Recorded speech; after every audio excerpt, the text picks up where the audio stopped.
Hello, and welcome to the Exchange Podcast. I'm your host, Ari Hirschberg, Director of Digital Community and Engagement at the Exchange Lab. Today, I'm joined by special guest, Elle Waters. Elle is a dynamic expert with over 15 years of experience in teaching leadership and product teams the art of seamlessly integrating accessibility practices into their Agile processes. Elle's role as a leader of accessibility support for Adobe's digital experience product places her on the cutting edge of innovation. Elle is not only deeply passionate about her work, but she's also a transformative force in the world of Agile and accessibility. Her dedication to fostering inclusive digital experience has made her a real trailblazer. So get ready to be inspired. Welcome, Elle. Hi. Those are some high words of praise. Thank you so much. I'm happy you like them. So we have a couple of questions for you today. Let's get to it. You spent the past 15 years coaching teams on integrating accessibility practices into their Agile process. So I'm curious, what do you think this was going to be like before you started this work? So what I thought it was going to be like when I first got into accessibility, I was working as a web designer for a large health insurance organization in the United States. And they asked for me to make the Medicare website accessible and compliant with one of our procurement laws in the United States called Section 508 compliance. And I remember thinking that I had some basic kind of understanding about the value of semantic structure and things like that. So I thought, well, this will take me about 3 months or so to probably redesign this website. And every single time I started to sort of pull at the thread and saw that the problem was much bigger and much more complex than what I thought. So when I started, I thought it was a technical problem, and I would deliver skill-based instructions to teams, and that then they would go and solve accessibility. And I remember one time when I was working with one person on an accessibility team for a Canadian bank, and she said she printed out every piece of guidance she had ever had about accessibility and bound it like a phone book. And she would hand this to product teams as, your problem is solved somewhere in these pages. Good luck. And that was kind of probably my first way of trying to solve for accessibility too, was thinking that it was really just an information gap that people had. And I saw that it was not just an information gap. What was it like seeing that book for the first time? Yeah, it was a little intimidating. But I think it really highlights that, especially those of us who have worked within this particular field of accessibility, and I would say probably similar for people who are passionate about Agile transformation, that you can get really dialed into the nitty-gritty details, the instructions, but that's not really where the problem is. Accessibility and Agile are not technical problems. Accessibility and Agile are human problems, and they're related to empathy and trust. So as a pivot, I started spending a lot more time with teams, and I still do today, to bridge the awareness gap and build trust with those teams.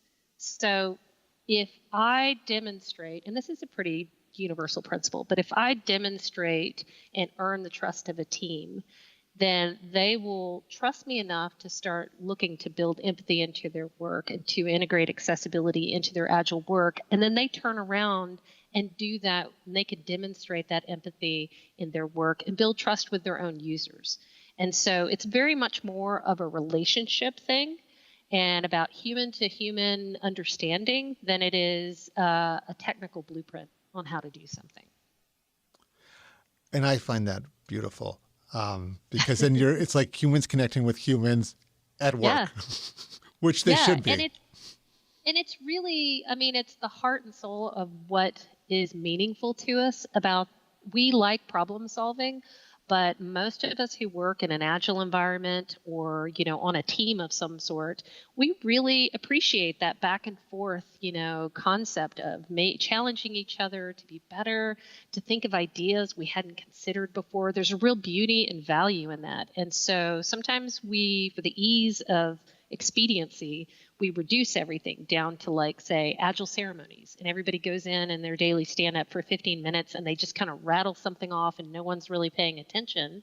And they forget that there was a concept, like an ideology behind some of these ceremonies. And I think it's really important to remember, especially within Agile, that it's meant to be serving a higher purpose than just going through the motions. And so you really want to think about, what is it that I'm supposed to be getting out of this? And almost always it's about something that's human to human. Yeah, I like that, hearing you say that on the regular in the digital BC live stream as well. It's like, to me, it needs to become almost this mantra, because it's Yes. easy to get separated from the human part and get into the check boxes. Right, right. And it's a risk. People are tired, people are burnout, people have too many things to do with not enough time to do it, and they understand the value of prioritizing their work, but I would argue that you should never put people into that prioritization scheme. That tasks can be prioritized, but people should always be the top of the list. Yes. Well, that was a great start, but we still have more questions, even though that Yeah. really sums it all up. So, what was it really like when you started? So you started to talk a little bit about it, but what was it really like? I think it's overwhelming for a lot of people. It certainly was for me. I think that when I first started with accessibility, I went to the international standards, the Web Content Accessibility Guidelines. It's a pretty common first start for people. That thing reads like a wall of text. It's a technical conformance document, so there's a lot of dry, generalized terminology. It's absolutely essential as a body of work. It's what we need to use as a framework and a foundation, but it can be really overwhelming for somebody who's trying to understand, how do I apply these general principles to the actual work I'm doing day to day? And so I found that the lifeblood, the thing that really helped me grow, the thing that really kept me focused on the mission of what I was trying to do, which is create experiences that everyone could interact with and enjoy and contribute to, it all came back to community. And the accessibility community is pretty robust. The Agile community is likewise very robust. And finding other individuals in that community environment was really important and essential. And that was very much like a skyrocketed, accelerated way to learn and grow, for sure. And you probably made a lot of friends through it too.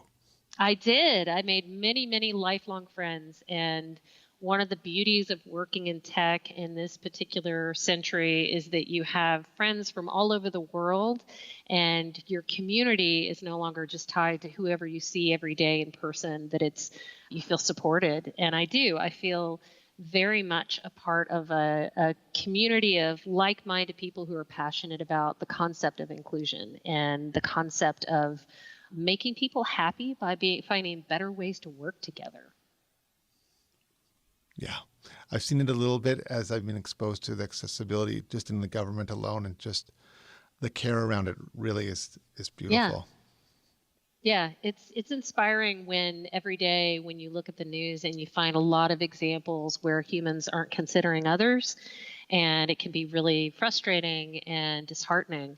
But when you think about how many people have spent their entire lives at trying to make the world better for others, and specifically, I think about that in the accessibility industry, because there's a lot of agendas people might have for the work that they do. But truthfully, accessibility really is just about that, providing equal opportunity for everybody to be able to interact and participate in the digital world.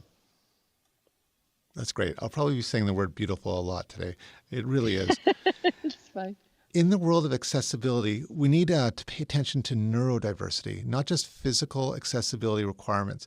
Many people who are neurodiverse do not know that they are neurodiverse because they are overlooked in the system. So how can Agile ensure that these individuals are equitably included? So I have to say, this is my favorite question. And we've had lots of chats, but this is by far my favorite question. Many times when I'm doing teaching workshops, I will make a few kind of mic drop statements for attendees to stop and consider. Two of them come to mind for that. The first statement is, disability is a usability amplifier. And by that, I mean that when you make something more usable for people, you actually make it profoundly more usable for a person with disabilities in many cases. So what might have been a minor annoyance for someone to have to be able to click 5 or 6 things in order to proceed through a workflow, and you reduce that to 2 or simpler steps, you're actually making it easier for everybody, but significantly more usable for somebody who might struggle with mobility impairments. And the opposite of that is also true, that when you work to make something more accessible, you're actually making it more usable for everyone. And so if you look at disability, it's really an amplifier on both the positive and the negative of usability. And then the second statement, it's going to sound a bit provocative. We are all extreme users. That comes from a Susana Gonzalez article that was published years ago in Smashing Magazine about the idea of the average user being a real myth. And so we know that there is this, between life experience and conditions and context, scenarios in which everyone is in some way unable to accomplish a particular task because it's not in a typical environment or they don't have a typical setup. And so if we look at this and recognize that at any given time, any one of us can either age into disabilities, have an event-related scenario where we are suddenly with disabilities, or even if we have disabilities today, that can change tomorrow as to how they manifest and what we need.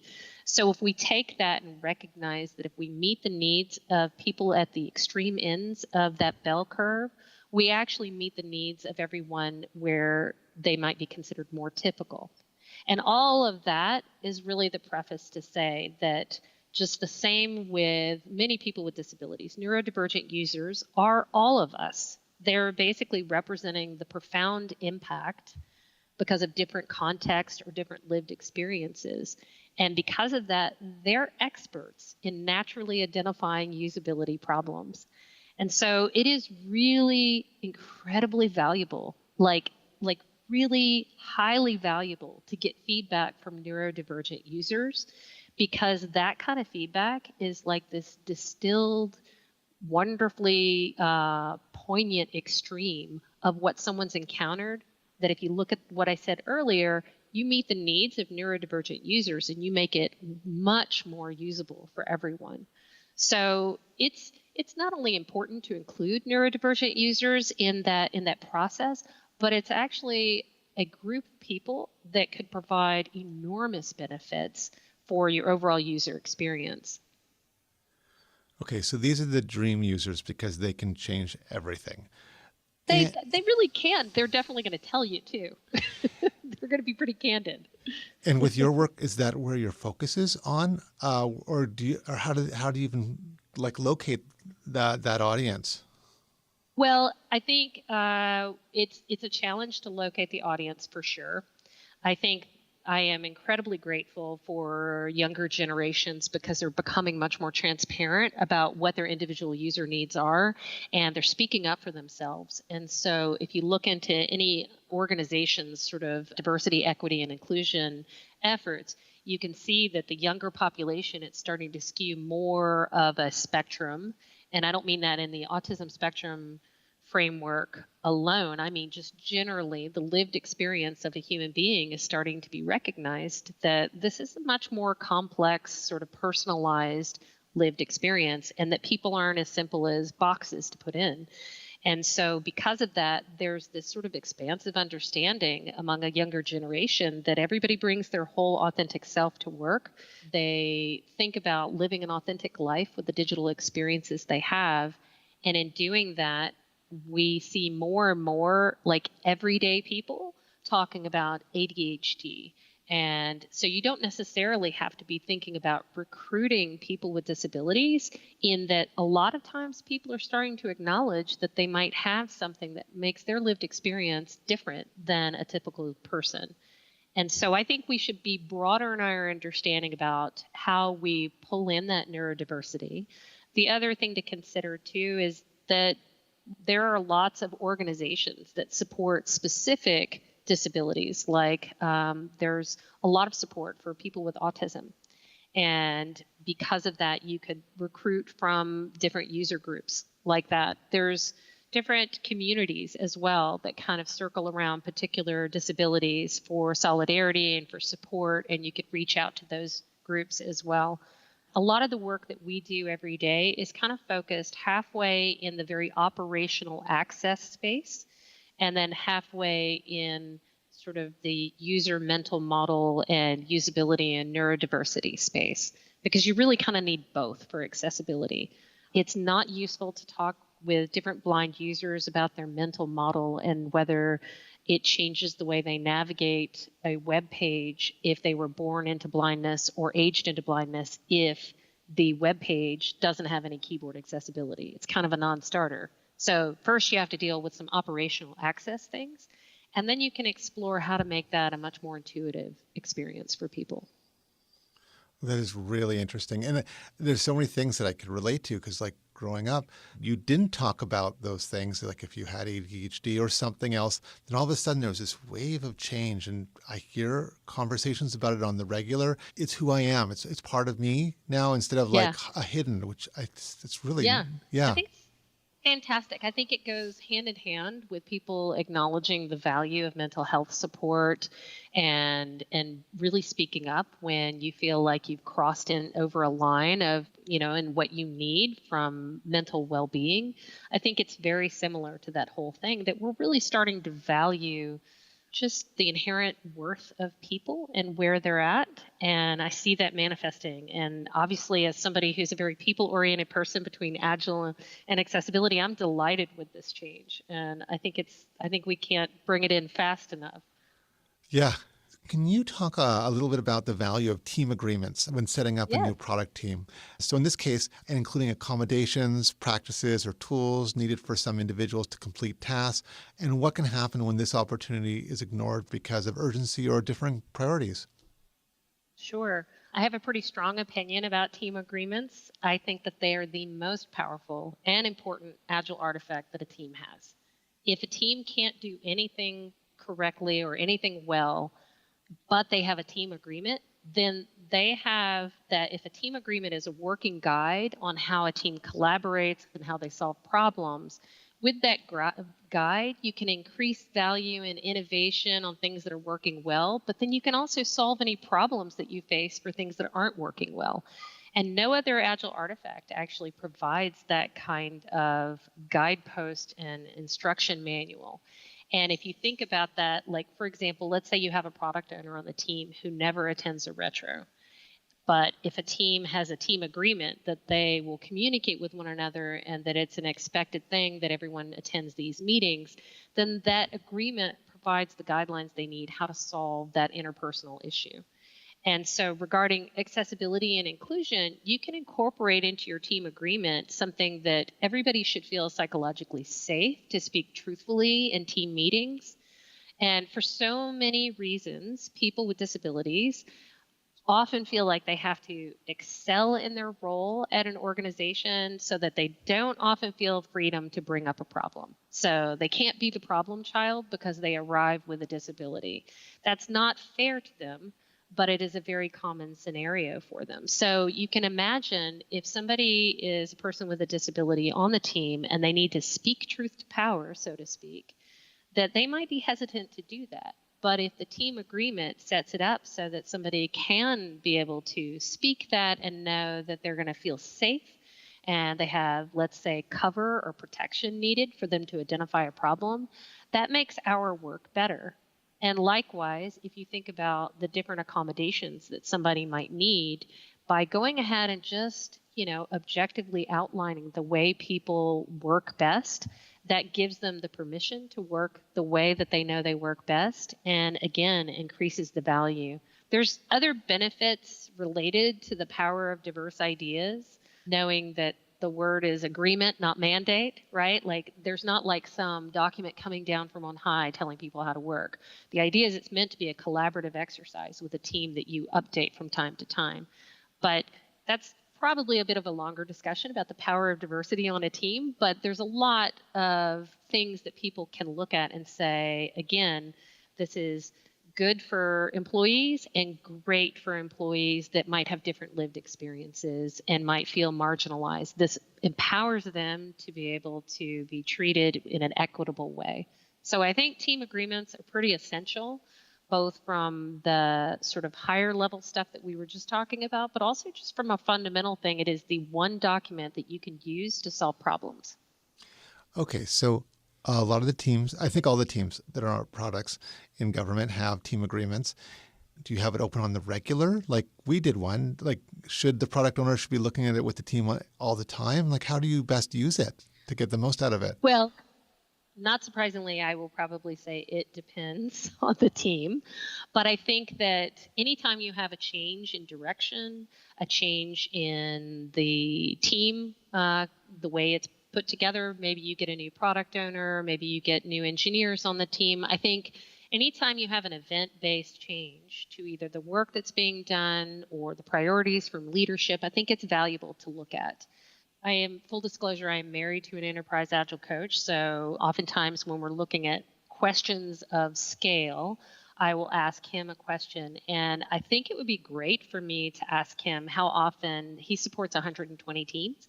So that's always like practically statistically viable at that point when I ask him a question. Yeah. But I'm curious to know, I think what their plan is for most of those teams that he supports is they look at it on a release planning kind of scenario, because each release might change the dynamic of what they need to consider. And while team agreements can feel kind of evergreen because some things are principle based, everyone should feel the ability to write a story. Everyone can write a user story, for example. Perhaps that's in the team agreement. A lot of these things may not change because they're based on those values and principles. But the dynamics of individual user needs and problem solving should be something that continues to evolve, because you will identify gaps in your team agreement when you look and say, I thought this was understood that the product owner was going to attend the retros. And the product owner said, I didn't think that I was needed for that. We hadn't really talked about that. Not only can you use the team agreement to work through that, because you should have some sort of communication, resolving conflict and that kind of thing, constructive ways to work through problems together. But it also allows you to update the team agreement and be more clear about it. And so I think there's opportunities throughout. It's pretty organic, though. And like most things, probably depends on what works best for the team.